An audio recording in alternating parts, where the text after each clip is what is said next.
देखो last class में जो मैक्सवेल डिस्ट्रीब्यूशन लो था, वेलोसिटी डिस्ट्रीब्यूशन लो, किसी पर्टिकुलर वेलोसिटी रेंज के अंदर आपने पार्टिकल का जो डिस्ट्रीब्यूशन किया, उन पार्टिकल्स का नंबर क्या होगा वो हमने ज्ञात किया था, वो इस फॉर्मूले से निकाला था। और उसके बाद में उस पर्टिकुलर वेलोसिटी रेंज के अंदर उन पार्टिकल के पाए जाने की क्या प्रोबेबिलिटी है, वो जो थी वो इसके अंदर हमने एन का डिवीजन किया टोटल नंबर ऑफ पार्टिकल का, तो हमें वो भी मिल गई। फिर उसके बाद में उसकी प्रॉपर्टी के अंदर आगे बढ़ते हुए मैंने ये बताया था कि जो ये प्रोबेबिलिटी होती है, ये प्रोबेबिलिटी कैसी प्रोबेबिलिटी होती है, सिमेट्रिक प्रोबेबिलिटी होती है। मतलब इससे वैल्यू जो मिलती है वो सिमेट्रिक वैल्यू मिलती है। कैसे कि जब आप इसका ग्राफ बनाओगे तो ये फंक्शन कैसा, गॉसियन फंक्शन है। गॉसियन फंक्शन का जो ग्राफ होता है वो क्या होता है, जीरो से दोनों तरफ एक जैसा दिखाई देता है, इस वजह से इनको सिमेट्रिक फंक्शन भी बोलते हैं। ठीक है ना। तो उस कंडीशन के अंदर अगर आप पी कोष्टक में माइनस के वी एक्स रखोगे, तो उस कंडीशन में पी कोष्टक में प्लस का वी एक्स दोनों का मान क्या आता है, इक्वल आता है। तो आप इनको इवन पैरेटिव फंक्शन भी कह सकते हो, या इनको इवन पैरेटिव प्रोबेबिलिटी के रूप में भी प्रदर्शित कर सकते हो। उसके बाद में हमने निकाली थी इन पार्टिकल जो कि जिसमें Vx से लेके Vx प्लस dVx रेंज के अंदर जो पार्टिकल है, उनकी एवरेज वेलोसिटी जो निकाली थी उसका मान किसके बराबर आया था, 0 के बराबर। कल की क्लास में बताया था कि आपके पास में जो इंटीग्रेशन होता है, आप इंटीग्रेशन कर रहे होते हो सिमेट्रिक इंटीग्रेशन, तो सिमेट्रिक इंटीग्रेशन में आपको ये ध्यान रखना है, मैडम विक्रम को कनेक्ट कीजिए। उस सिमेट्रिक इंटीग्रेशन में आपको ये ध्यान रखना है कि आपके पास में अगर इंटीग्रेशन सिमेट्रिक है, मतलब सिमेट्रिक इंटीग्रेशन से ये बोल सकते हो कि दोनों तरफ आप देखोगे ऊपर से नीचे लिमिट एक जैसी, बस प्लस माइनस साइन का चेंज है, सिमेट्रिक है, जितना जीरो से लेफ्ट में उतना गुना जीरो से राइट में भी है। तो ऐसे इंटीग्रेशन के अंदर अगर इंटीग्रेशन के अंदर जो इंटीग्रेंड होता है वो अगर कैसा इंटीग्रेंड है, इवन इंटीग्रेंड है, तो ये इंटीग्रेशन हो सकता है, मतलब इस इंटीग्रेशन की वैल्यू क्या नहीं होगी, नॉट इज इक्वल टू 0। लेकिन अगर इंटीग्रेंड कैसा है, ऑड इंटीग्रेंड है। अब यहाँ पे इंटीग्रेंड ऑड और इवन से मतलब ये है कि अगर आप साइन चेंज करते हो इंटीग्रेशन के अंदर, जिस क्वांटिटी के सापेक्ष समाकलन हो रहा है उसका साइन चेंज करने से अगर क्या हो जाए, उस फंक्शन की वैल्यू अगर चेंज हो जाती है, तो उस कंडीशन में उसको ऑड इंटीग्रेंड बोलेंगे। और फंक्शन का साइन चेंज करने से, फंक्शन के अंदर जिसके सापेक्ष हम समाकलन कर रहे हैं उसका साइन चेंज करने से अगर फंक्शन के मान में या उसके साइन में किसी प्रकार का कोई चेंज नहीं होता है, तो उसको कैसा इंटीग्रेंड बोलते हैं, इवन इंटीग्रेंड बोलते हैं। इवन और ऑड के अंदर वैल्यू के अंदर चेंज सिर्फ इतना सा होगा इंटीग्रेशन में कि जो ऑड इंटीग्रेंड होता है उसका सिमेट्रिक इंटीग्रेशन करने पे वैल्यू हमेशा क्या आती है, 0 के बराबर आती है। यहां तक हमने कल की क्लास में पढ़ा था। चलो देखो, अब देखो इसके अंदर कि जो ये एवरेज वेलोसिटी निकाली वो ऑड इंटीग्रेंड के कारण क्या हो गई थी, 0 हो गई थी। अब आपको क्या है, RMS value, root mean square value निकालनी है किसकी, वेलोसिटी की। तो रूट मीन स्क्वायर वैल्यू या वर्ग माध्य मूल मान निकालना है, उसके लिए आपको क्या मालूम होना चाहिए, इस वेलोसिटी के स्क्वायर का क्या मालूम होना चाहिए, एवरेज। अगर ये ज्ञात कर लोगे तो root mean square value of X जो होती है वो क्या हो जाएगी, इसके बराबर होगी। तो सबसे पहले आपको क्या करना पड़ेगा, वी एक्स स्क्वायर के एवरेज का मान आपको ज्ञात करना पड़ेगा। तो देखो कैसे ज्ञात करेंगे उसको,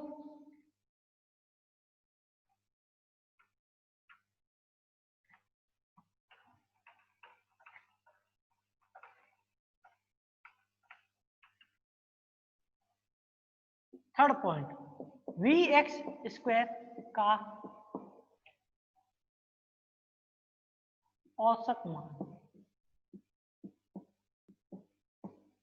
तो देखो V x square bar equal to आप क्या लिखोगे, माइनस इनफाइनाइट से इनफाइनाइट, क्योंकि वेलोसिटी पॉजिटिव में भी होती है और नेगेटिव में भी होती है, इस वजह से यहाँ पे इंटीग्रेशन कहते हैं माइनस इनफाइनाइट से लेके इनफाइनाइट तक लिख रहे हैं।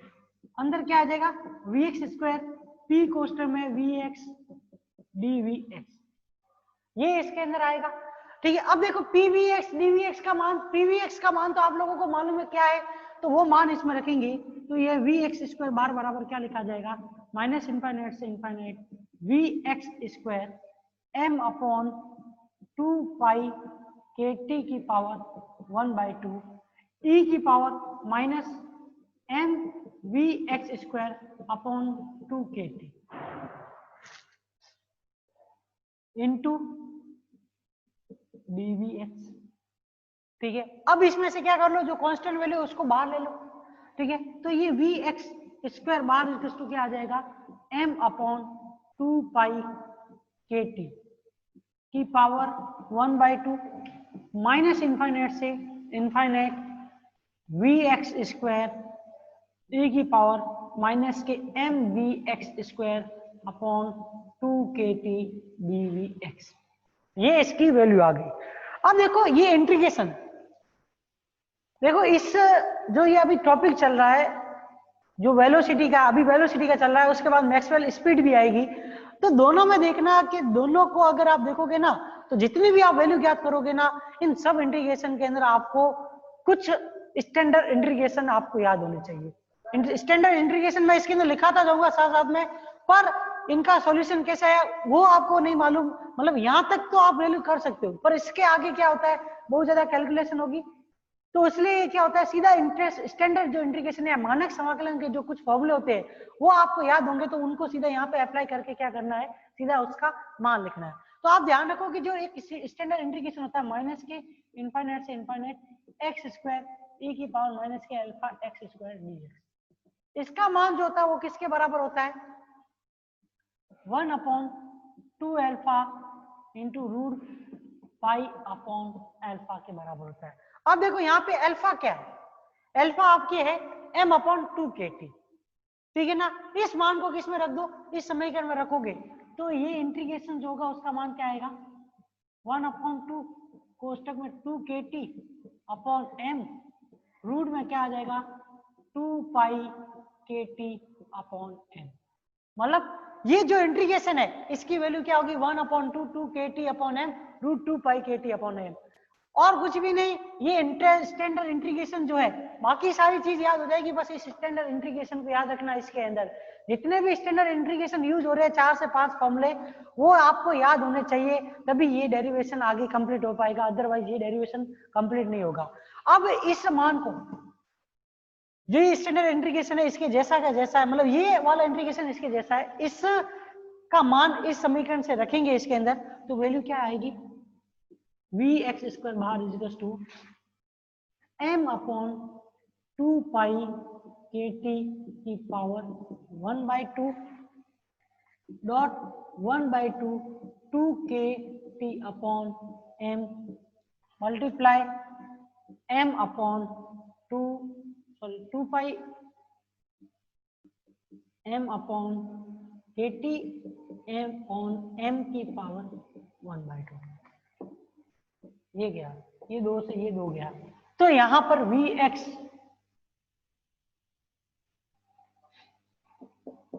स्क्वायर का बार किसके बराबर आ गया, के टी अपॉन m, ठीक है, ये वैल्यू आ गई। अब आरएमएस वैल्यू लिखोगे तो ये आरएमएस वैल्यू ये किसके बराबर आ जाएगी, रूट के टी अपॉन m, ठीक है ना। तो RMS value root mean square value इसकी ये हो गई, वी एक्स स्क्वायर बार की वैल्यू ये हो गई, वी एक्स की वैल्यू क्या थी, एवरेज वैल्यू वो 0 थी। अब उसके बाद में इसमें आती है सबसे अधिक प्रायिक वेलोसिटी या फिर वेग, most probable velocity of A molecules and atoms, सबसे अधिक प्रायिक वाली, जो सबसे अधिकतम प्रायिकता होगी उस वेलोसिटी का क्या मान होगा वो आपको ज्ञात करना है, मतलब या फिर कह सकते हैं उस वेलोसिटी की क्या वैल्यू होगी या क्या इक्वेशन होगी वो आपको मालूम होनी चाहिए। तो देखो फोर्थ पॉइंट आपके इसके अंदर क्या है, सबसे अधिक प्रायिक वेग, जिसको क्या बोलते हैं, मोस्ट प्रोबेबल वेलोसिटी। अब देखो मोस्ट प्रोबेबल वेलोसिटी क्या होती है, मोस्ट प्रोबेबल वेलोसिटी कुछ भी नहीं है, इसकी डेफिनेशन में ये ध्यान रखना कि जो आपने वैल्यू प्रोबेबिलिटी ज्ञात की है, किसकी, किस रेंज में, वी एक्स से लेके v x plus dv x range के अंदर जो आपने पार्टिकल की प्रोबेबिलिटी ज्ञात की है, ठीक है ना, उस प्रोबेबिलिटी का जो मैक्सिमम मान है, जो प्रोबेबिलिटी आपने ज्ञात की है उस प्रोबेबिलिटी के मैक्सिमम मान का 1/e गुना जो वैल्यू होती है वो किसको प्रदर्शित करती है, most probable velocity of most probable velocity को प्रदर्शित करती है। तो इस इक्वेशन में ध्यान रखना कि ये एक ऐसा वेग होता है जिसमें वेग का मान क्या हो जाता है, अधिकतम प्रोबेबिलिटी का 1/e गुना के बराबर होता है। ये आपको ध्यान रखना है, इसके अंदर इतना ध्यान रखना, मतलब उसकी वेलोसिटी क्या होगी, जो अधिकतम वेलोसिटी जो होगी ना, मतलब प्रोबेबिलिटी से जो निकलेगी उसके 1/e के गुणनफल के बराबर होता है। तो यहां से आप ये लिख सकते हो इसकी वेलोसिटी इस डेफिनेशन में, ऐसा वेग, ऐसे वेग का मान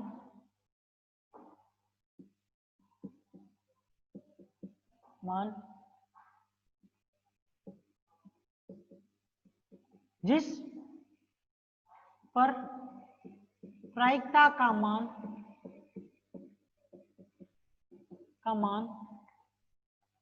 अपनी अधिकतम प्रायिकता का 1/e गुना हो जाए तो उसे सबसे अधिक प्रायिकता का वेग कहते हैं।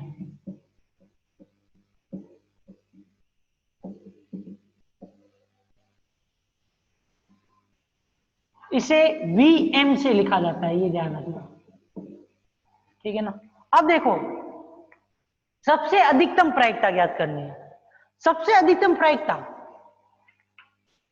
आपने जो फॉर्मूला निकाला था PVX का,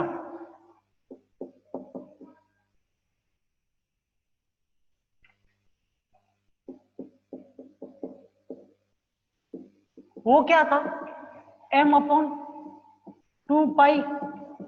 kT की पावर 1/2 e की पावर माइनस के mvx² 2 kT इंटू dvx, ये इक्वेशन थी।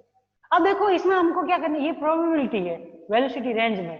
अब इसका सबसे अधिकतम मान ज्ञात करना है। तो देखो इसका जो ग्राफ होगा वो क्या होगा, इस तरीके का ग्राफ होगा। तो अब देखो ये जो ग्राफ है किसके इसके बीच में, Vx और PVX। देखो प्रोबेबिलिटी सबसे अधिकतम किस पॉइंट के ऊपर है, इस वाले पॉइंट के ऊपर, इस वाले पॉइंट के ऊपर वेलोसिटी का मान क्या है, Vx बराबर 0। इसका मतलब PVX का मैक्सिमम मान जो होगा वो क्या होगा, m/2 kT की पावर 1/2 के बराबर होगा। यहां से इस ग्राफ से आप सीधा ये देख लो, एक चीज इस ग्राफ में और ये पता चल रही है कि जो PVX है वो क्या है, 1/t की पावर 1/2 के क्या है, रेसिप्रोकल है। मतलब आप अलग अलग टेम्परेचर के ऊपर क्या करोगे, इस ग्राफ को बनाओगे।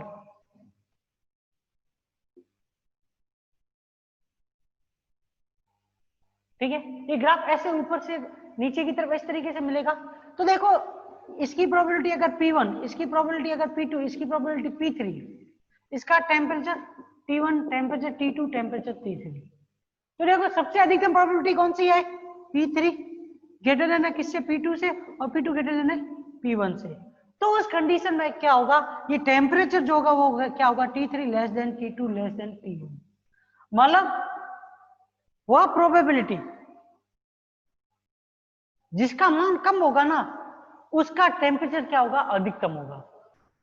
और वह प्रोबेबिलिटी जिसके अंदर आप जब किसी वेलोसिटी और प्रोबेबिलिटी के बीच, प्रोबेबिलिटी और वेलोसिटी के बीच में ये ग्राफ बनाओगे, जहां पे प्रोबेबिलिटी अधिकतम आ रही है, इसका मतलब समझ लेना उस सिस्टम या उस गैस का जो टेम्परेचर है वो क्या होगा, कम होगा। ये आपको ध्यान रखना है। ये नॉर्मली 1 नंबर में क्वेश्चन पूछा जाता है कि जो मैक्सवेल प्रायिकता वितरण या मैक्सवेल वेग वितरण का नियम है, उसके अनुसार पार्टिकल के या निकाय या गैस के टेम्परेचर का उस अणु के प्रायिकता के ऊपर या उस अणु के जो वेलोसिटी की जो प्रोबेबिलिटी है उसके ऊपर क्या इफेक्ट होता है। तो ये ध्यान रखना, जो प्रोबेबिलिटी होती है वो वेलोसिटी के क्या पावर 1/2 के क्या होती है, विद कर्मानुपाती होती है 1 डायमेंशन के अंदर। 2 डायमेंशन में लिखोगे तो ये t की पावर 1 के विद कर्मानुपाती होगी, और 3 डायमेंशन में लिखोगे तो t की पावर 3/2 के ये विद कर्मानुपाती होगी। इसका मतलब यहाँ से ये समझ लेना, जैसे ही टेम्परेचर बढ़ेगा उस वेलोसिटी रेंज के अंदर पार्टिकल की प्रोबेबिलिटी क्या हो जाएगी, घट जाएगी। और अगर प्रोबेबिलिटी बढ़ती है तो टेम्परेचर क्या हो जाएगा उस सिस्टम का या उस गैस का क्या बढ़ जाएगा, घट जाएगा। तो अब यहाँ से आपको क्या मिल गया, पीवी मैक्सिमम का मान पता चल गया। और इसका फॉर्मूला जो है वो क्या होगा, दैट अगर वेलोसिटी वी एम किसके बराबर है, वी एक्स के बराबर होगी, तो उस कंडीशन में उस वेलोसिटी को क्या बोलेंगे, मोस्ट प्रोबेबल वेलोसिटी बोलेंगे। और इस पी ऑफ वी एम का मान जो होगा वो किसके बराबर होगा, 1/e P V x maximum के बराबर। ये आपको ध्यान रखना है, ठीक है। अब देखो आपके पास में पी वी एक्स, अगर वी एक्स की जगह पे हम वी एम रखेंगे तो ये फॉर्मूला किस प्रकार से चेंज होगा, कुछ भी नहीं होगा, बस इसमें इस वी एक्स की जगह पे क्या आ जाएगा, आपके वी एम आ जाएगा। अगर डीवीएक्स को हटा दो तो दोनों तरफ से डीवीएक्स हट गया, तो पीवीएक्स क्या है, m/2 के टी की पावर 1/2 e की पावर माइनस के m v x upon 2 k T. आपने वेलोसिटी जब वी एम मानी, क्योंकि आप मोस्ट प्रोबेबल वेलोसिटी को किससे प्रदर्शित कर रहे हो, वीएम से प्रदर्शित कर रहे हो। अगर वीएक्स का मान वीएम के बराबर होगा तो वो प्रोबेबिलिटी जो होगी वो मोस्ट प्रोबेबल वेलोसिटी की प्रोबेबिलिटी होगी, ठीक है। तो उस कंडीशन में ये प्रोबेबिलिटी किसके बराबर होगी, 1/, अगर वीएम वेलोसिटी वीएम के बराबर मोस्ट प्रोबेबल वेलोसिटी के बराबर है, तो प्रोबेबिलिटी किसके बराबर होगी उस टाइम पर, उस वेलोसिटी के लिए मैक्सिमम प्रोबेबिलिटी की 1/e गुना होती है। अब देखो यहाँ पे इस पीवीएम और इस पीवीएक्स दोनों का मान रखिए, पीवीएक्स का मान पता है, पीवीएम का मान भी आप जो फॉर्मूला है वेलोसिटी रेंज वाला उस वाले फॉर्मूले से लिख सकते हो। तो ये मान जो होगा वो किसके बराबर आएगा, m/2 पाई के टी की पावर 1/2 e की पावर माइनस के एम वी एक्स की जगह पे अब क्या आएगा, m v m square upon 2 k T इजकस to क्या आ जाएगा, 1/e m/2 पाई के टी की पावर 1/2। ये दोनों आपस में गए। अब वैल्यू क्या आई, e की पावर माइनस के m v m square upon 2 k T E की पावर माइनस के 1। तो मोस्ट प्रोबेबल वेलोसिटी अब यहां से आप निकाल सकते हो, देखो m v m square upon 2 k T किसके बराबर हो गया, 1 के। तो यहां से ये वी एम किसके बराबर आ जाएगा, √2 के टी अपॉन।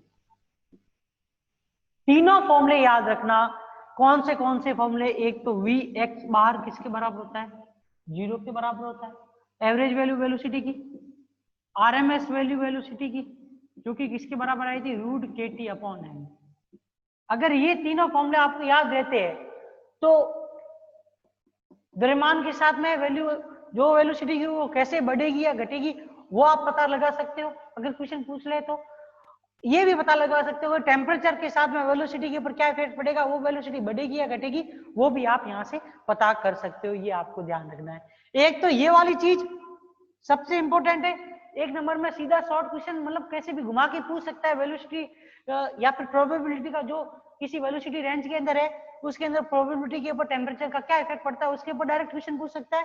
या फिर जो ये आपने वेलोसिटी के 3 अलग अलग फॉर्मूले लगाए हैं, निकाले हैं, इनका टेम्परेचर और द्रव्यमान के साथ में वेलोसिटी के ऊपर क्या इफेक्ट है उसके बारे में पूछा जा सकता है। तो ये एक तो ये 3 फॉर्मूले याद होने चाहिए आपको मेनली। और जो वेलोसिटी रेंज का जो फॉर्मूला, किसी वेलोसिटी रेंज के अंदर जो आपने प्रोबेबिलिटी निकाली थी एक उसका फॉर्मूला आपको याद होना चाहिए, इतना आपको इसमें ध्यान रखना है। उसके बाद में अब इसके बाद में जो नया टॉपिक है, जैसे आपने क्या किया किसी वेलोसिटी रेंज के अंदर क्या किया, पार्टिकल का डिस्ट्रीब्यूशन किया, उस आधार के ऊपर आपने क्या किया उस वेलोसिटी रेंज के अंदर जो पार्टिकल का डिस्ट्रीब्यूशन किया उनके नंबर ज्ञात किया, फिर उस रेंज के अंदर पार्टिकल के पाए जाने की प्रोबेबिलिटी ज्ञात की, फिर उससे आपने क्या किया आगे वेलोसिटी एवरेज वेलोसिटी निकाली, फिर एवरेज वेलोसिटी का स्क्वायर निकाल के आपने वर्ग माध्य मूल मान निकाला और फिर आपने मोस्ट प्रोबेबल वेलोसिटी निकाल ली। अब ऐसे के ऐसे क्या है, इसी नियम का उपयोग करते हुए आगे एक और नियम है मैक्सवेल का, वो क्या है, चाल वितरण का नियम। मतलब अभी तक आप जो पढ़ रहे थे वो एक कैसी वेक्टर क्वांटिटी के ऊपर थी जिसकी वैल्यू नेगेटिव भी होती थी अब पॉजिटिव भी होती थी। तो अब जो ये वैल्यू आएगी ना, अब जो इस टॉपिक है वो किसके ऊपर है, किसी भी गैस के अणुओं की स्पीड के ऊपर। मतलब आप किसी पर्टिकुलर स्पीड की रेंज के अंदर अगर पार्टिकल का डिस्ट्रीब्यूशन करते हो तो उसकी वैल्यू क्या होगी, ठीक है, उस डिस्ट्रीब्यूशन के अंदर पार्टिकल की संख्या क्या होगी, फिर उस रेंज के अंदर पार्टिकल के पाए जाने की प्रोबेबिलिटी क्या होगी, और लास्ट में आपको ये पता करना है कि उस रेंज के अंदर जो आपके पार्टिकल आपने निकाले उन फॉर्मूला की सहायता से उन पार्टिकल की एवरेज वैल्यू स्पीड क्या होगी, आरएमएस वैल्यू स्पीड की क्या होगी और most probable value of speed क्या होगी, वो आपको ज्ञात करनी होगी। तो देखो कुछ भी नहीं है, जो डेरिवेशन आपने इससे पहले पढ़ा उसका एक फॉर्मूला याद रहता है तो ये स्पीड वाला लॉ भी कंप्लीट हो जाएगा, इसमें और कुछ भी नहीं। बस चेंज कहाँ कहाँ पे होगा वो थोड़ा सा गौर से याद रखना, बाकी इस स्पीड वाले लॉ के अंदर और कुछ भी चेंजिंग नहीं है। तो देखो अब क्या हमें क्या पढ़ना है, मैक्सवेल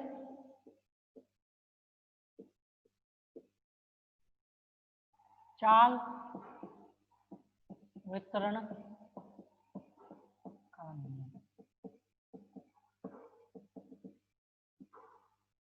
चाल वितरण का नियम। इस चाल वितरण के नियम में इसको आप चाल वितरण बोलो, इंग्लिश में इसको बोल सकते हो मैक्सवेल स्पीड डिस्ट्रीब्यूशन लॉ भी बोल सकते हो, इंग्लिश मीडियम वालों के लिए बता देता हूं। तो देखो इससे पहले जो मैक्सवेल वेलोसिटी डिस्ट्रीब्यूशन लॉ था,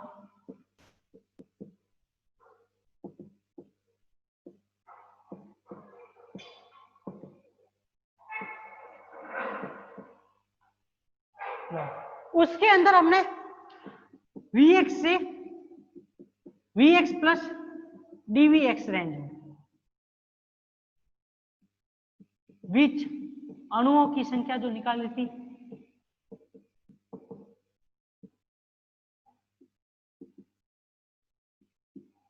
वो N2 इज टू क्या थी आपकी m स्मॉल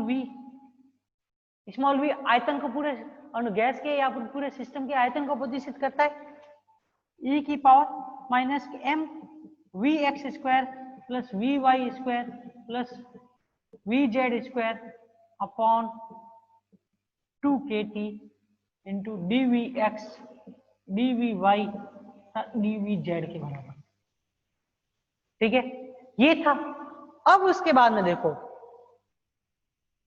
अब हमें क्या करना है, इन अणुओं की संख्या क्या करनी है, किसी वेलोसिटी के ऊपर नहीं, किसी स्पीड के ऊपर इन अणुओं की संख्या को याद करना है। तो मान लो कि अगर हम इन अणुओं की संख्या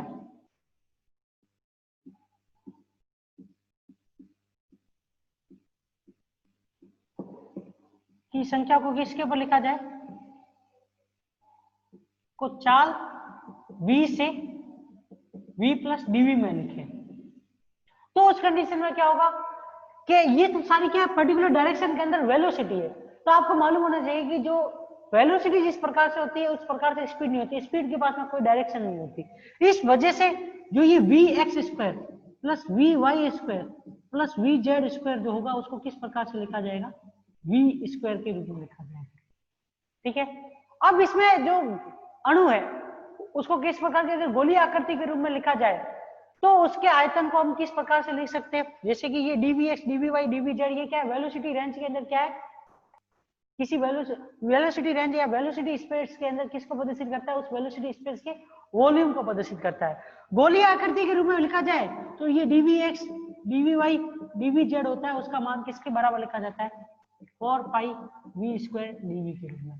क्योंकि अगर हम एक गोला बनाए किसी वेलोसिटी का, मतलब आप एक गैस के अणु को लो या फिर उस गैस को लो तो उसके अंदर जो अणु है वो क्या होंगे, उसके आयतन के अंदर जो उसका वॉल्यूम होगा उसी वॉल्यूम के अंदर उनकी क्या होगी, वेलोसिटी होगी। अगर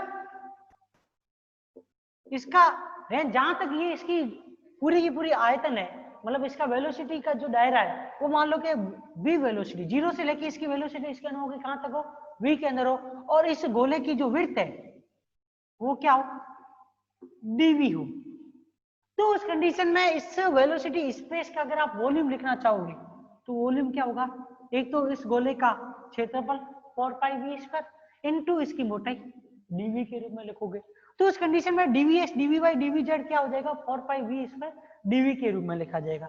अब आप देखो कि आपको इस अणुओं की संख्या को अगर इस फॉर्मेट में, इस चाल या स्पीड के फॉर्मेट में लिखना है तो ये एक तो वैल्यू चेंज हो जाएगी और दूसरा ये वाला मान भी क्या हो जाएगा आपके चेंज हो जाएगा। और ये फॉर्मूला जो है वो किस तरीके से लिखा जाएगा, किसी एक पर्टिकुलर स्पीड रेंज के अंदर n2 a small v e की पावर माइनस के m v square upon 2kt into dot 4 pi v square dv के रूप में लिखा है। ये क्या हो गया, ये किसी पर्टिकुलर वेलोसिटी रेंज के अंदर जो v से v प्लस डीवी रेंज है, डीवी रेंज के अंदर मतलब डीवी रेंज दोनों का डिफरेंस देखोगे तो डीवी रेंज के अंदर जो पार्टिकल है उनकी वेलोसिटी जो जिस डीवी वेलोसिटी के साथ में जो पार्टिकल मोशन करे उनका क्या आ गया यहाँ पे मान निकल गया। देखो इसको n2 के रूप में भी लिख सकते हो, इसको nv dv के रूप में भी लिख सकते हो, ठीक है ना। अब देखो इसमें एक कांस्टेंट वैल्यू है आपके पास में a, इस कांस्टेंट का मान ज्ञात करना है। तो उसके लिए क्या है कि मान लो कि जो आपका टोटल आयतन है इसका अणुओं का या पूरी गैस का,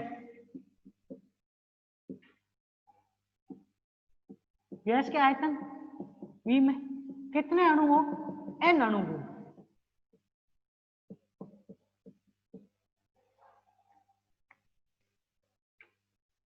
तो ये n किसके बराबर होगा, 0 टू इनफाइनाइट n2 dv के बराबर होगा। ऐसा क्यों, देखो वहां पे आपने जब वेलोसिटी रेंज के अंदर आपने number of particle, total number of particle लिखा था, तो n2 का आप इंटीग्रेशन कहां से कहां तक कर रहे थे, n2 का इंटीग्रेशन आप 0 से माइनस इनफाइनाइट से लेके इनफाइनाइट तक कर रहे थे।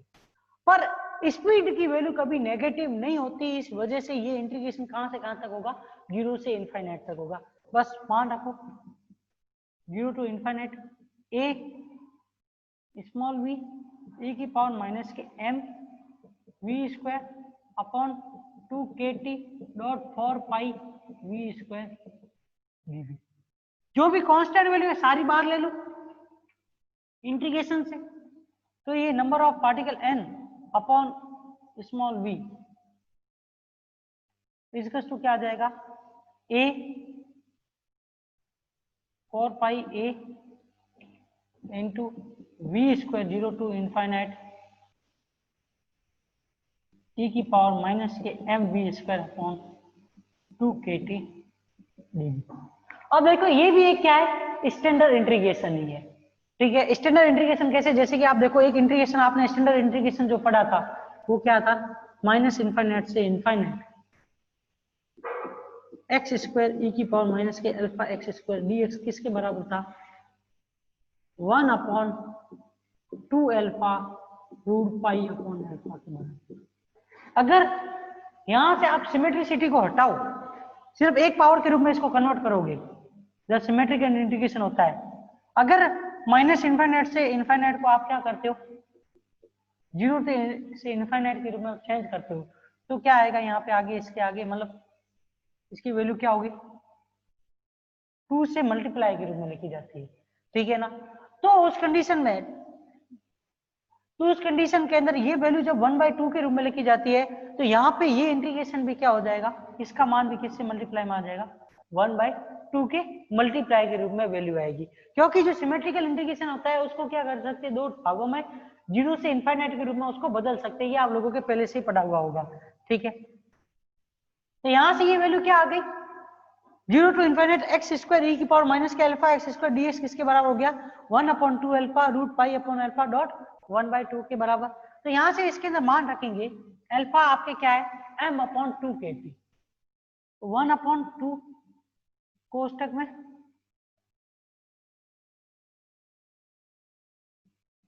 One upon 2 into 2kt upon m, root में क्या आ जाएगा, 2 पाई kt अपॉन m आ जाएगा, ठीक है।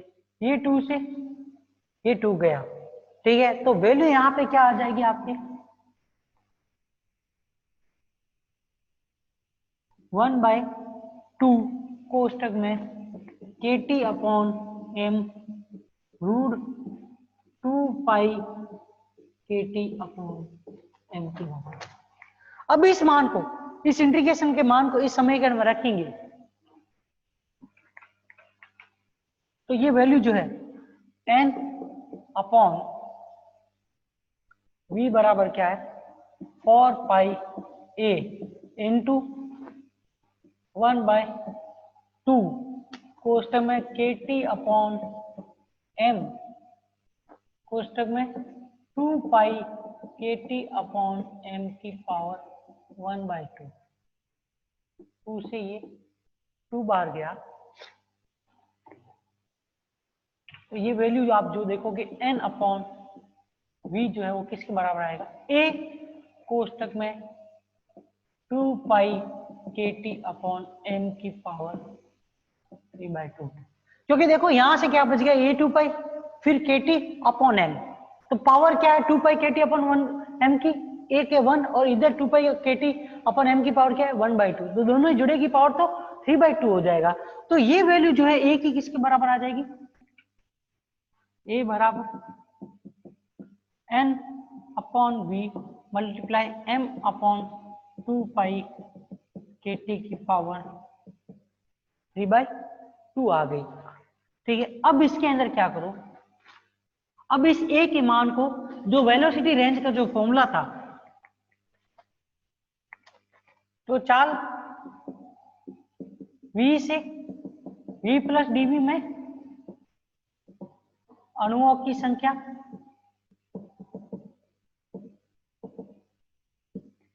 n2 equals to n of v dv equals to क्या हो जाएगा, n अपॉन v कोष्टक में m अपॉन 2 पाई KT की पावर 3/2 वॉल्यूम v मल्टीप्लाई में dot 4 pi v square into e की पावर माइनस के m v square upon 2 KT dv आएगा। ये v से ये v गया, यहां से ये जो मान है ये n इजिकल्स टू क्या आ जाएगा, n v dv equals to 4 pi n m upon 2 pi KT की पावर 3/2 v स्क्वायर e की पावर माइनस के m v square upon 2 KT dv। ये क्या होगा, इस वेलोसिटी रेंज v से v plus dv velocity range के अंदर पार्टिकल, सॉरी स्पीड की रेंज में पार्टिकल्स का नंबर आ गया। कुछ नहीं, n का डिवीजन करोगे तो इस वेलोसिटी रेंज में पार्टिकल के पाए जाने की प्रोबेबिलिटी भी ज्ञात हो जाएगी। अब इसके आगे का हम क्या करेंगे, नेक्स्ट क्लास में जो इसके आगे की एप्लीकेशन है उसके बारे में पढ़ेंगे, ठीक है ना।